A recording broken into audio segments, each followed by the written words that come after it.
Today I'm going to show you how to draw boxes in one-point perspective. Hopefully you reviewed the vocabulary and you understand how we're going to draw in perspective. It's going to look like they get smaller as you go deeper in the distance. So this is your paper. This you can fold your paper, make sure it's horizontal. I just have a dotted line, you can fold it, and this is going to be your vanishing point, the point at which things vanish. So what I'm going to draw first is the front of 3 different boxes to start you out. So you're going to use your ruler. I want to put a box here. This is going to be below our eye level. I want to put a box here on our eye level. I'm going to put a box here above my eye level. So to start out with, just draw a square or rectangle below your eye level, maybe about an inch, inch and a half on each side. Okay? We'll do this one first, and then I'll draw the others. So that's the front of a box. Now to make this in perspective, we're going to use our vanishing point. We're going to take the top of this corner, hold that square to the vanishing point. I'm going to draw the whole way. In the future, you may not have to draw the whole way. Okay, so then I have all those. Almost looks like a wooden post coming out of the middle of your paper, hopefully. Now we want to turn this into a box. So what we're going to do is chop it off. Okay? I don't want to just go like that. That doesn't look correct. But what I need to do, the back of my box has to match the front. So if you look at this right here, a right angle, that's exactly what we want on the back. I can put it here. But if I wanted to make it shorter, I can put it in here. So maybe it looks like I have 2 boxes beside each other. Make sure that's a right angle right there. Then I can erase the excess. So there we have drawn a box in correct one-point perspective. It looks like it's getting smaller as it goes deeper in. So now we're going to do one. Let's do the one above our eye level. Same procedure. We're going to draw a rectangle or a square. Okay.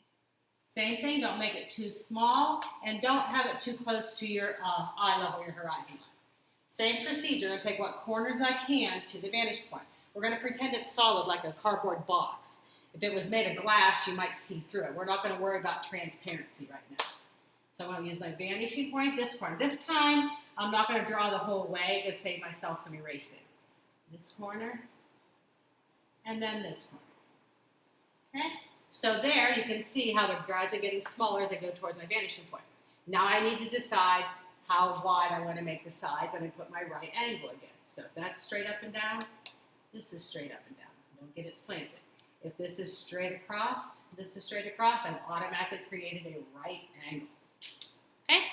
Now we have one more box. We'll put one on our eye level. Okay? So this time I'm going to draw a rectangle.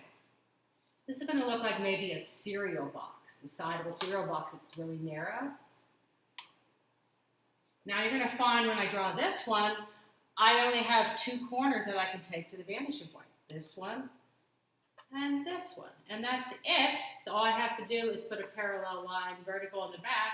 When I erase everything, that's what my box looks like on my eye level. Okay? So below you see a front, a top, and a side.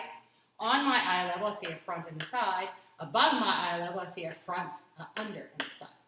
Okay? So after you get this, I want you to experiment and put some boxes in other places in different sizes, different shapes.